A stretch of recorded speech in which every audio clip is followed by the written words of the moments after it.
Hi, everybody. I'm gonna give a little talk about Twilio and how you use it in your project and how you get one set up. This is specifically for the University of Arizona. I'm not sure how other institutions are dealing with this. So I have a test project where I want to use Twilio, which is an SMS messaging system to send out surveys to users, participants in a study. Twilio is not set up to do back and forth communication between you and your participants. It's really for delivering survey links. You can actually make it send a message, but you'll never receive any responses to the text message itself. It's all meant to be done through the survey inside of REDCap. So first off, you need to request a Twilio phone number and kind of give me a little bit of details about what area code you'd like, how much you're going to use it. Is it going to be for daily surveys? Is it going to be 1,000 patients or 3 patients? Just some details so that we know the amount of usage on the project. The setup is underneath project setup, and then I normally will do this for you. Then I would enable. This wasn't, obviously this was already set up. I would enable this. I would add this ID, which is a part of the U of A's account number. This is a token, which I won't show. And then the phone number that I've purchased through the Twilio interface.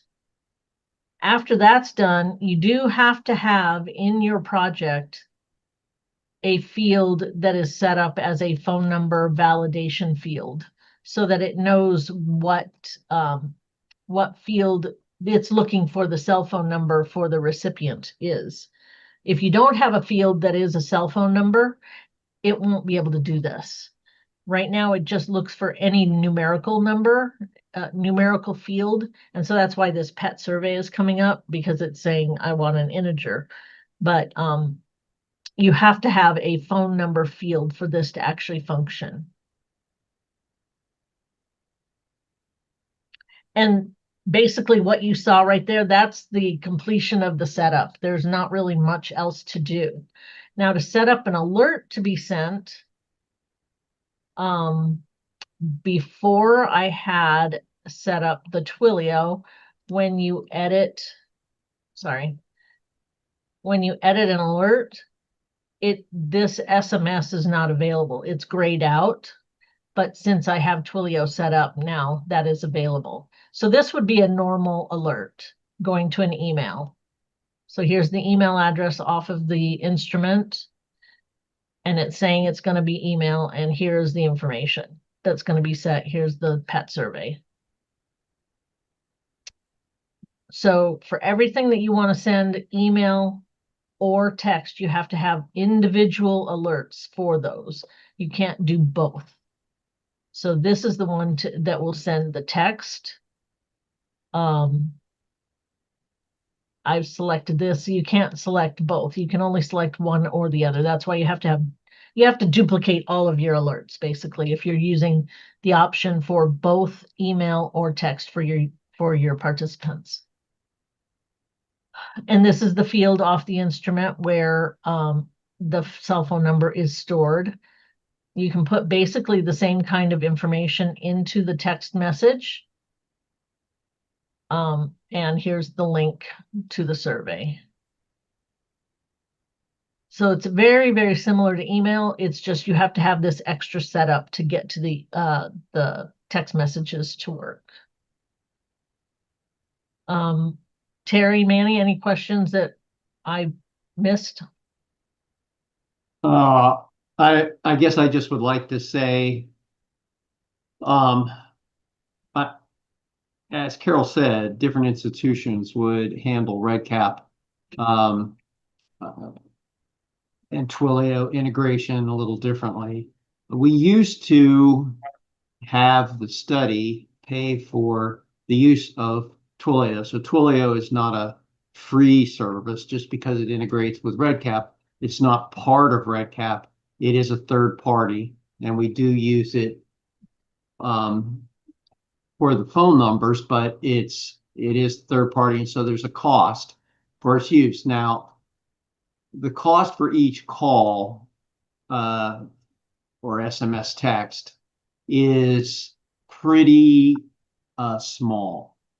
So when I looked at it and tried to decide how best we could provide this service to everybody, ultimately I went to the university because it became a little bit of a hassle a lot of times for everybody to create their own account and then get charged regularly. And we wanted to make it as user friendly as possible. So went back to the university and they agreed that they would cover the cost of SMS messaging to users at the university here for your projects.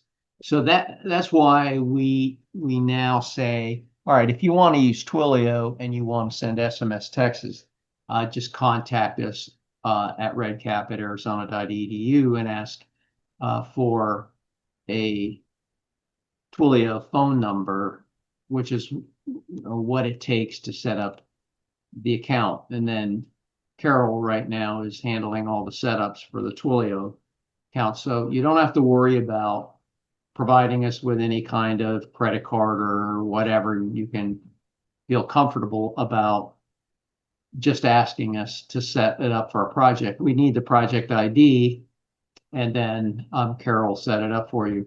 What we do ask is that there's not only a cost per text, but there is a monthly cost for the phone number. And again, all these costs are fairly small, but the fact that we're doing this now for the whole university, those costs kind of add up. So if you are no longer using your SMS text number, if you would please just let us know so we can disable your account. We can always re-enable it, but there's no use us having a monthly charge for the number if you're not using it. So we're trying to keep up with that. And if you find your number no longer, like, you haven't used your project for 6 months or a year or something, and you're just starting it back up again, and you find your